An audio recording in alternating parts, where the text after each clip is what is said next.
pleasure to be here today. And thank you to the people that invited me to come today. I want to start with Mayor Ron Hogai, of course, Hilla Oren, and Eitan Schwartz, all of which I've known for a number of years. And they have invited me for many years. And this is the first chance that I've actually accepted. And I'm going to come back to why it took me so long to be here in a moment. As you know, the theme of IMTM 2016 is innovation in the future of tourism.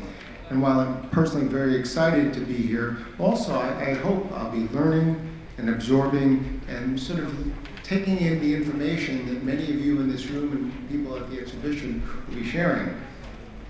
But as the global travel industry looks toward the future, today I'd like to just take a moment and go back to the future. Back to one of the principles that I believe is the key to the success of marketing, especially destination. You've heard just a moment ago about social media and new technologies and global media and advanced promotional strategies and apps and micro experiences, and all of those things I think are extraordinarily important. But at the end of the day, travel is about stirring emotions and creating an emotional bond. And at its core, an effective marketing program is not just about what people know or what they think, but about what they feel and how we can help them establish and guide their feelings, while at the same time reminding them and guiding them and comforting them that they can feel part of something that is bigger than themselves.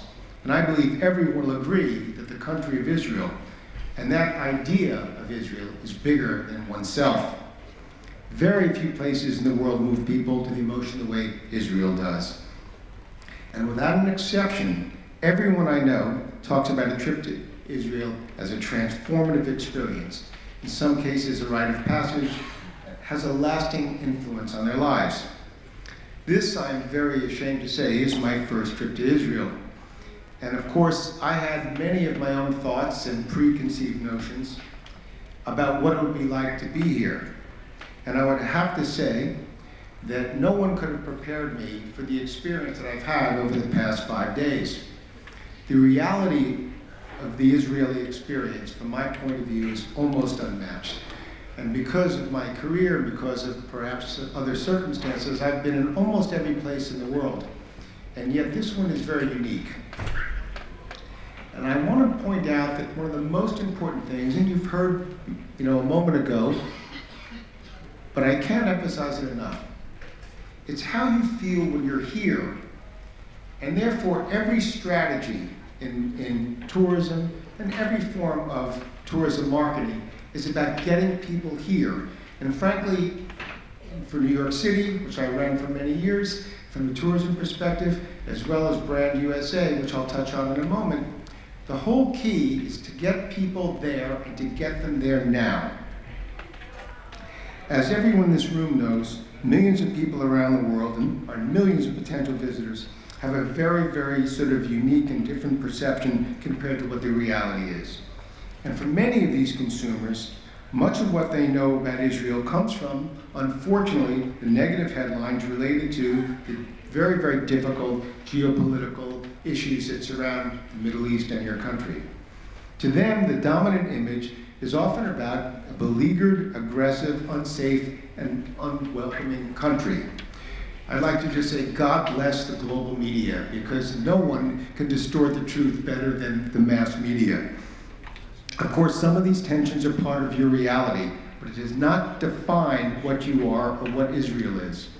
And as I've said, Israel is one of the few countries, and I've mentioned this to other speeches I've made in the past, it's one of the very few countries that is guilty before proven innocent. And that's a very key issue as it relates to the media. So the critical question facing Israeli tourism is how can you help close the gap, this perception and reality, and about what Israel has to offer as a destination and as an experience.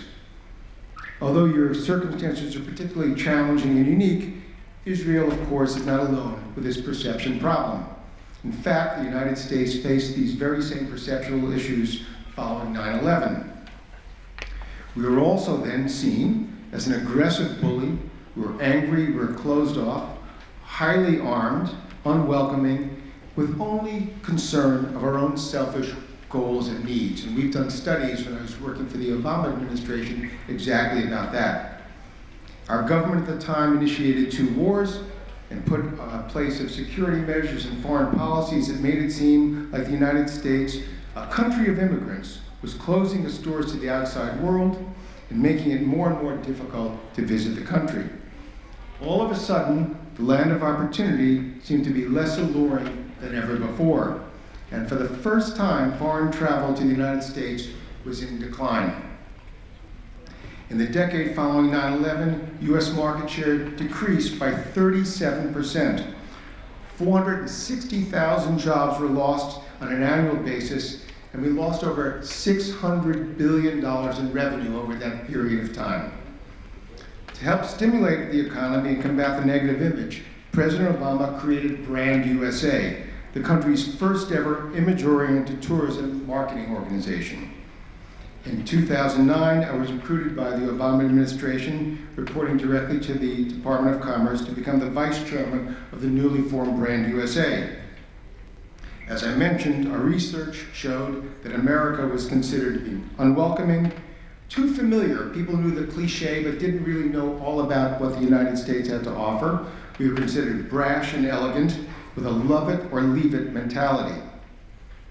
On the flip side, we found that people love most about America, or used to love most about America, was the idea of America. They loved the image America was created by the media and popular culture for decades in the past. People were drawn to the fact that we are a country founded on freedom, diversity, and boundless possibilities. It was evident to us that our challenge was not to change the way people thought about our policies and our politics, or even what they think they will find out in our towns and our villages and our cities and our natural landscapes. No, our challenge was to arouse their senses and convey a feeling of personal and emotional possibility, a feeling our country once had, but has stepped away from. In some cases, people believe we lost. We needed to recapture the image of the American dream, and that's what we attempted to do, and to try to create an image that the visitors from all over the world could relate to. So I'm going to show you right now a video, which is really a long-form TV commercial that we ran for the last several years, and it continues to run in 18 markets around the world.